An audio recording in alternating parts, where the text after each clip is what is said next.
Imagine someone you care about, your sister or a close friend, walking alone in an unfamiliar city. Now imagine her being cornered, followed, and verbally harassed. Would we ever brush that off as a normal part of traveling? Recently in Jaipur, a female foreign tourist experienced exactly this. A group of men isolated her in a quiet area, surrounded her, and misbehaved with her. She represents a demographic that faces this vulnerability routinely. This is happening right now. It is a present, ongoing threat to individuals visiting the country today. We know these incidents occur, but there is a massive blind spot. Look at this timeline of national crime records.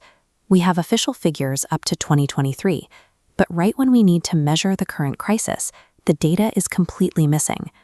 When a guest is cornered in our streets and the official records go dark, we have to find out what is actually broken. Is our law enforcement system failing, or have our cultural boundaries deeply decayed? This bar chart shows the last official National Crime Records Bureau data from 2023. Out of 125 reported crimes against foreign tourists, roughly 20 to 30 were sexual crimes. When we break those reports down geographically, the capital, Delhi, leads the nation with the highest number of registered cases. Karnataka and Himachal Pradesh follow right behind. But then the numbers begin to conflict with reality. Goa sees massive volumes of international tourism, and yet Rajasthan officially recorded a mere 8 cases for the entire year. Are the streets of Rajasthan incredibly safe, or are victims simply not reporting what happens to them? The underreporting stems directly from how the system is organized. We lack dedicated policing for tourism zones, and there isn't even a separate statistical category for tourism harassment. Without standardized categories to track these violations, the government is flying blind. You cannot design and effect a solution for a crisis you've refused to measure. The lack of official paperwork hides the reality on the ground. The root of the problem lives right here, in crowded markets and public squares. For many young men, basic respect for visitors has been replaced by an aggressive, intrusive curiosity.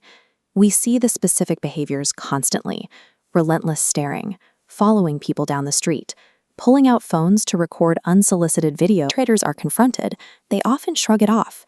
They treat severe boundary violations as harmless, musty, just having fun.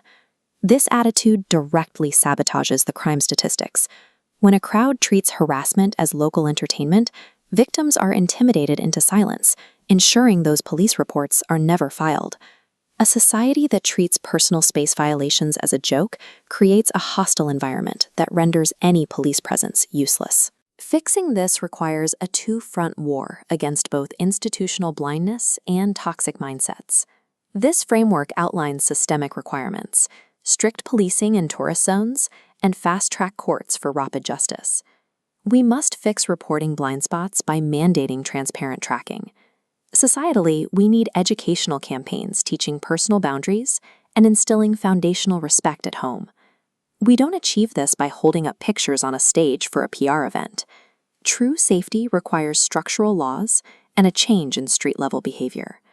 We market ourselves to the world with the phrase, "Atithi Devo Bhava," the guest is God. But we have to ask ourselves if we actually practice that principle, or if we merely print it on brochures. Laws cannot protect guests until fundamental respect is culturally restored. What do you think is the harder obstacle to overcome? The institutional failures of the system, or the toxic mindset on the streets? Let me know your thoughts in the comments below.